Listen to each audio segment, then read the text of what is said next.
Inkantolo ephakeme yaseGoli ilihlehisele umhlaziyi 12 kuNdasa icala elibhekene nosomabhizinisi osematheni uVusumuzi Kurt Matlala.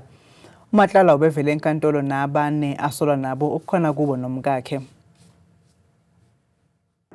Kathi icala liqala abameli bakaMatlala bakhale ngokungakwazi ukuxhumana nekhasimende labo ngenxa yokuthi lathuthelwa ejele laseBhongweni eKokstad.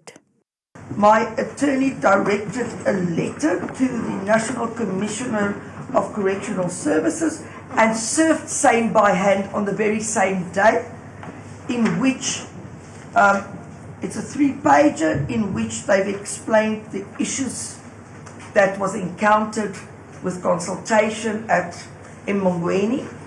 Uphinde watshela inkantolo ukuthi ukuhanjiswa kukaMatlala eBhongweni akubanga kuhle njengoba ahanjiswa khona ebusuku.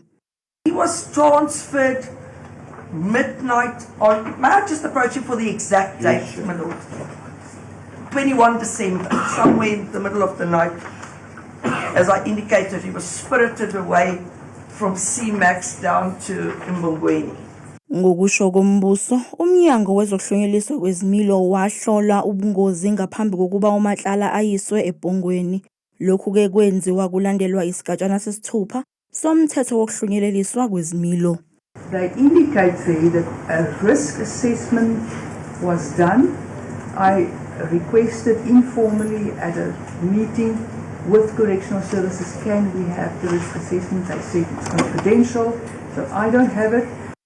Laba babhekene namacala angamashumi-20 okukhona kuwo elokuzama ukubulala, ukucija itulo lokubulala kanye nelokukhwabanisa imali. Amacala ayishumi-1 awezigameko zokudubula ezihlukene nezifaka phakathi esokudutshulwa kowayethandana noMatlala uTebogo Thobajane. Elabane abasolwa noMatlala lihlehlisiwe ukuze kuqale isigcawu esandulela ukuqulwa kwecala. Icala lenu ke lihlehlisiwe emuva ke lizobuya ke lingene la enkantolo ke nge-20 February kuwo lonyaka wango-2026 lapho ke kuyobe kwenza ke i-trial kusuke amalungiselelo ke ecala nako konke lokufuneka nangendlela ke icala ke eliqhubeka ngayo yiyo ke i-trial. Abameli bakaMatlala bathi balungiselela ukufaka kabusha isicelo sebheyili njengoba kunobufakazi obusha ababutholile.